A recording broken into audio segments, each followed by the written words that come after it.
Hi, thanks for joining us again. Slight change to the format today. Rather than our typical weekly roundup, we're going to do a bit of a recap of the whole year and what a year it's been.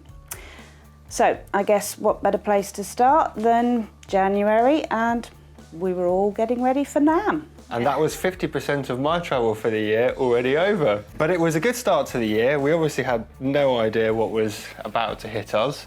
But what stuck in my memory ever since that show was the image of Digico unveiling their Quantum 338 console with possibly even a couple of hundred people crowded around a console. Just after that, ISE took place, and I actually didn't attend this year, which in hindsight was a big mistake. But that was really the last proper trade show that we had all year round before things went virtual. I mean, ISE was amazing, great show, lots of product launches, vibrant. But it all started to come down about that point, didn't it? And I went on I took a flight to Jakarta about a week or so later, and you could feel it coming down every step of the way. Did you feel when you were with people in Asia that they felt it was something, that was going to go on as long as it did, or what? Yeah, they were worried. I mean, I was there 17 years ago when SARS kicked off, and there were interesting parallels, but SARS was a different contagious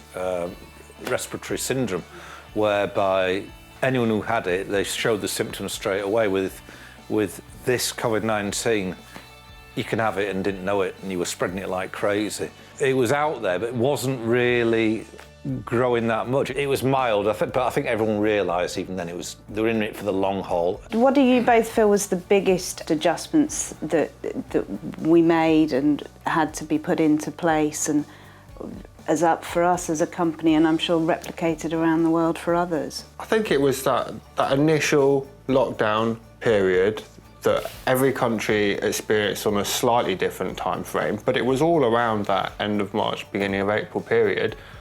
Everybody had to stop work, regardless of which industry you were in, and it was the solutions that we focused on that enabled people to keep going. You just couldn't shout across the office anymore. You had to do a Zoom call, or you had to do Teams or whatever. It's like, okay, we've talked about all these platforms and now we have to use them. I think we adjusted very quickly. We got on board with it, but it was still a learning curve. We've transitioned quite well, and we're still, like everyone else, working in this hybrid model of working or... But maybe what we've found through this period is that companies, because they have had that time, that they haven't been able to move around, R&D teams have really stepped up, and we have had product launches, yes, in a different type of way, for sure, but what do you think? Anything that's been stand out for you? Well, the different attitudes that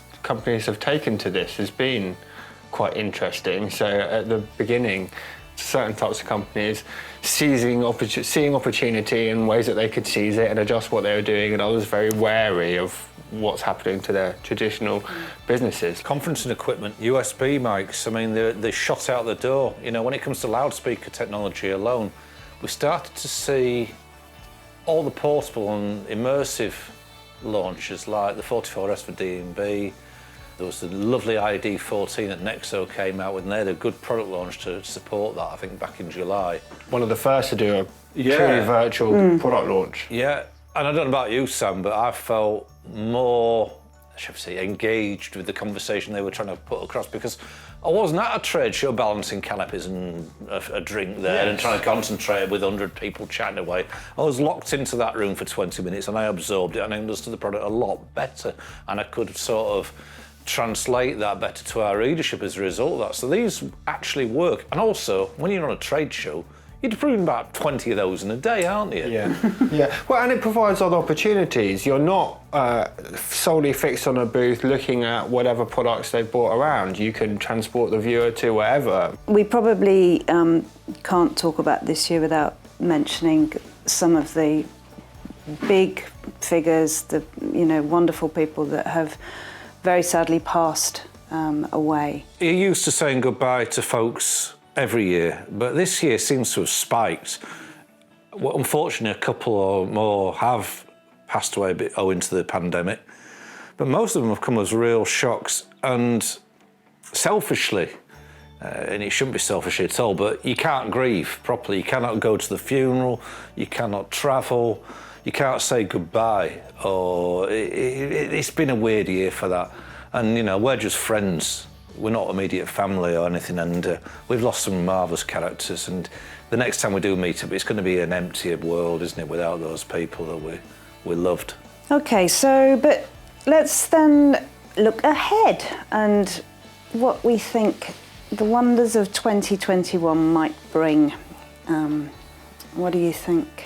Hopefully a vaccine and back to normal, but that might be just a bit too optimistic at the moment because we're still sort of staggering towards that. It's hard to assess people's consciousness properly because the situation is still so different in different parts of the world. So in the UK, we're in a particularly tricky period at the moment that we probably haven't seen anything this bad for most of the year, but many of the other territories and the territories that we deal with in the magazines predominantly are having a fairly positive end to the year. Can you imagine though, when we do get back into football stadiums, when we go to live concerts again, and we will, there's going to be a resurgence back. We're going to be making up for lost time for sure.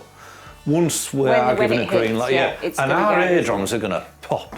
Because I remember when we first got back to the UK back in March, April, you could hear bird song, there was no traffic, there was no one around, it was eerie. Anything above 65, 70 decibels, it's like, whoa, what's that?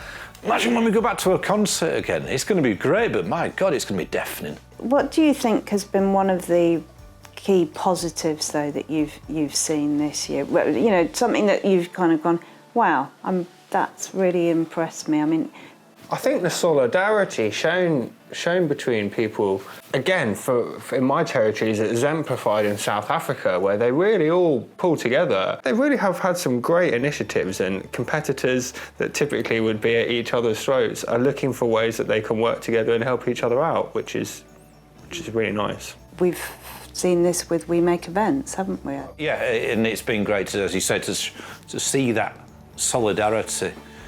The government, I don't think, is doing anything near enough. I'm really nervous about the landscape after this. There's so many rental companies, really good folks, who were relying on the festival season back from May to September, zero income, relying on the Christmas period, relying on those world tours, national tours, European tours, and we got Brexit coming, just to throw another spanner in the works. What's going to be left of that? How can they survive? And that hurts. And as much as we felt sorry for ourselves, we've had bleak days as well. We can't compare. I think one of the other things that we've noticed has been the way companies have transitioned during this year as well, and very often in a very positive way. I mean, obviously churches were the first type of organisations that had to. They were, and they really did respond quicker than many others. The number of case studies and news that we've received on that front has been very encouraging. But you were also talking to the guys in Singapore, weren't you? Yeah. Orcs Media Group, they've transitioned with the help of Yamaha and Panasonic and some of their suppliers to create an immersive setup there, an XR studio. And then Concept Systems Technologies, who are very big in hospitality in SI, they've taken on acoustics recently, and they've got the first Southeast Asian demo suite for Elisa. So these are significant investments, but that's the way they see the future going. And immersive was a little bit of a plaything before the pandemic, maybe. But now it's taking on another... I definitely think that general people's appreciation of audio and video has excelled in these last 12 months, whether it goes to the level of appreciation of immersive mixers and things like this. But most people will probably have been consuming audio via headphones over the last 12 months, which is a perfect setup for experimenting with all these technologies. So yeah, it will actually be interesting to see if things slide back over the course of the next 12 months, or whether people continue to focus on these areas. It's been great that a lot of Asia Pacific, like we said before, has opened up, and we've seen some concerts taking place in Taiwan, in New Zealand. Obviously, they can't get the big international acts there. That's the problem, getting in, because the borders are closed. The takeaway, I think, is as soon as the restrictions are relaxed, people are there. So the appetite for all of these things has only gone stronger because we haven't been able to engage in them. We covered the Melbourne Cricket Ground a year ago when it first opened, and we were put on holds to do anything because no one was allowed in, couldn't do anything. They've just started opening up. I mean, when you've invested $25 Australian million into doing an audio system and then you can't open up, you just think, if I was the owners of that hugely impressive 100,000 seat stadium, you'd be so nervous, wouldn't you? You need to get ticket sales, you need to get the broadcasters in there, and you can't do a thing. So, my God, everyone suffered. Let's talk about R&D for next year. I only got out once really this year, and that was to Italy very briefly, and nice to see our friends at RCF, Powersoft and KRA. None of them have been quiet. My word, they've been working double time, I think, and with the solitude of no interruptions, their R&D bodies there have been so focused on creating, not just continuing the roadmap of development that they had before that, but going off at another angle as well for the, I don't know, the crystal ball future of what we may be consuming, what we may be wanting to hear. And bravo to those chaps, and I'm hoping that's replicated throughout the industry. What do you think? Do you think the R&D folks have not being able to really sort of show what they've got in case it might be the wrong moment, or they're just holding back till next year when times are better? I think it's probably not an enviable job at the moment regardless, even if it's a fun one to partake in. But how do you predict, really? You know, we've said just now, we got it totally wrong how the events of 2020 transpired, or we were over-optimistic. If you're a company making a touring sound reinforcement system, when's the right time to launch that? When's the right time to set everything up? Well, credit to L Acoustics. They launched the K3, which isn't exactly a big touring system. It's scaled down from K1, K2, but it doesn't belong in an immersive setup, really, does it? And they continue. Obviously, they've seen the future.